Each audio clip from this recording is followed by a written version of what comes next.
नमस्कार, म ऐश्वर्य विद्यानिकेतनको अभिभावक। मेरो नाम निरु विष्ट। मेरो छोरीको नाम साइना विष्ट। ऊ यस विद्यालयमा कक्षा 5 मा अध्ययनरत छ।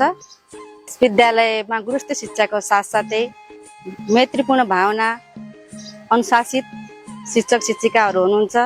उहाँ विद्यार्थीलाई पनि एकदमै राम्रो शिक्षा दिनुभएको छ। त्यसमा म धेरै आभार व्यक्त गर्न चाहन्छु। आउँदा दिनहरूमा पनि यस विद्यालयले अझै राम्रोसँग प्रगति उन्नति गरोस् भन्ने कामना गर्दछु। अब नयाँ शैक्षिक सत्र सुरु भएकोले नयाँ अभिभावकहरूलाई आफ्नो नानी बाबुहरूलाई समयमै नै भर्ना गर्नुहुन अनुरोध गर्दछु। धन्यवाद।